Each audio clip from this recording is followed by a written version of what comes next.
그리스 신화에는 끝없이 매혹적인 것처럼 보이는 특정 생물이 있습니다. 켄타우로스, 센토즈. 고전 그리스 신화에서 켄타우로스, 센토즈는 반인과 반말, 마을 모두 지닌 생물입니다.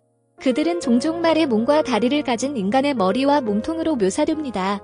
이 신화적인 생물은 고대 신화에서 인기가 있었으며 종종 그리스 조각, 도자기 및 기타 장식으로 표현되었습니다.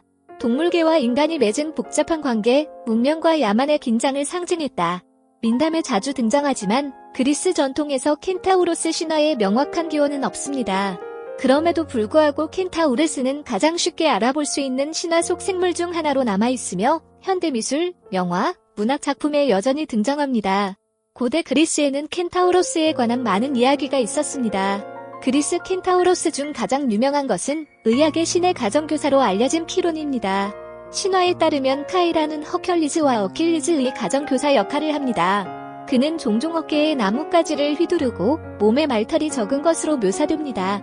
그의 묘사는 그가 더 문명화된 켄타우로스로 여겨졌음을 암시합니다. 다른 켄타우로스들은 인간 사회에 적응할 수 없는 더 동물적인 자질을 가지고 묘사되었습니다.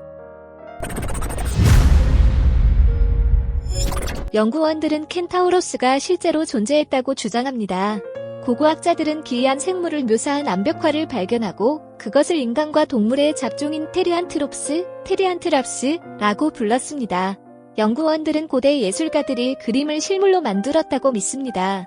시드니 호주 박물관의 폴 터칸과 케임브리지 대학의 인류학자 크리스토퍼 치펀데일은 켄타우로스를 포함한 그러한 잡종이 원시인들과 나란히 살았을 가능성이 매우 높다고 말합니다.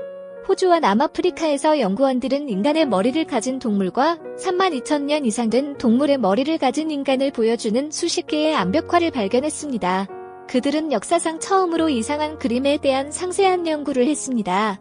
이 연구는 우리 조상의 암벽화 약 5,000점을 다루었습니다. 연구자들은 묘사된 테리안트랍스의 빈도와 유형을 체계화하고 연령을 결정했습니다. 그들은 동물인간이 실제로 먼 과거에 존재했다는 결론에 도달했습니다.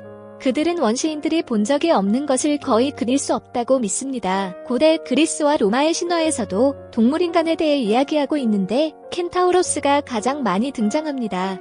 이들은 인간의 몸통이 말이나 다른 동물, 황소, 당나귀, 양, 심지어 염소의 발로 변하는 생물입니다. 켄타우로스, 센토어는 죽이다라는 뜻이 케누과 황소를 뜻하는 타우로스, 토러스의 합성어로 우리 조상들이 천문학적 지식을 드러낸다. 밤하늘의 궁수자리, 창을 던지는 켄타우로스 자리의 별자리가 나타나면 더 이상 하늘의 상징 중 하나인 황소자리를 볼 수 없습니다. 고대 전설에 따르면 켄타우로스가 지역 주민들과 우호적인 관계를 유지하지 못한 그리스 산에서 내려왔다고 합니다. 어떤 켄타우로스들은 술을 좋아하기 때문에 쉽게 화를 내며 사람들과 갈등을 일으켰다.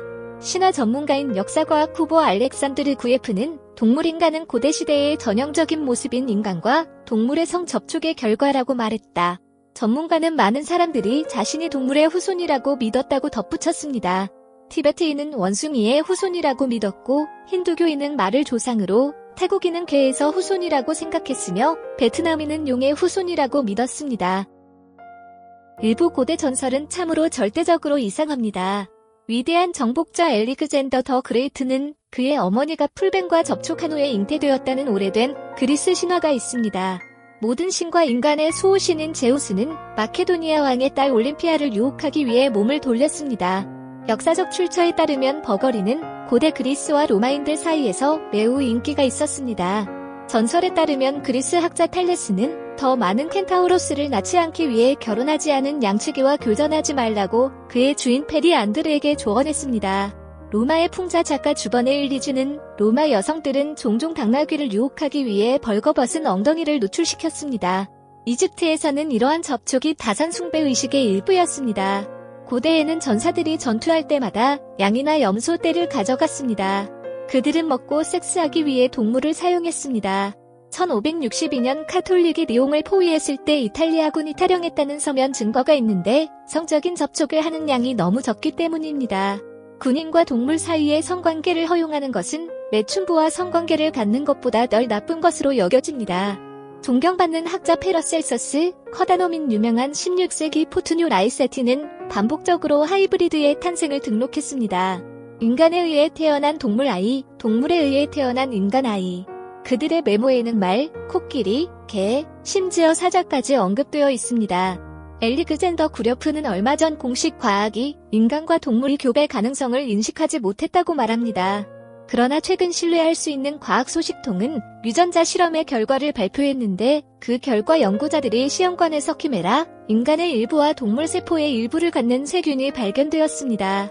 유전적 관점에서 볼 때 인간과 동물의 차이는 불과 몇 %에 불과합니다. 드물게 자발적 돌연변이가 일어날 수 있다는 점을 배제할 수 없으며 이 경우 자연교배가 충분히 가능하다. 그러한 돌연변이를 가진 인간이 모든 시대에 살았다고 할 수 있습니까? 덴마크의 유명한 해부학자 타머스 바털리는 고양이와 교미한 후 고양이 머리를 가진 아기를 낳은 여성을 보았다고 썼습니다. 19, 20세기의 의학서에는 동물인간의 탄생 사례가 나와 있습니다. 지난 세기 말에 일부 영국 연구원들은 고릴라와 동거하는 흑인 여성에 대해 썼습니다. 그러한 접촉의 결과로 태어난 아이들은 집에서 쉬운 일을 하고 심지어 말할 수도 있습니다. 불행히도 연구원들은 잡종들이 심각한 심리적 트라우마를 느끼고 정글로 탈출했기 때문에 이 생물들을 볼 기회를 얻지 못했습니다.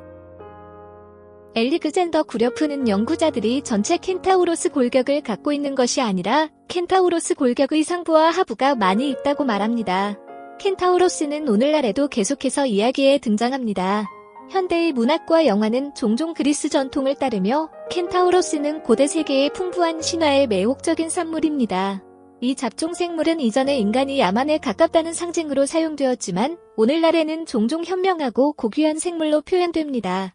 예를 들어 C.S. 루이스 나니아 연대기의 켄타우로스, 센토즈는 천부적인 점쟁이이자 별 관찰가입니다.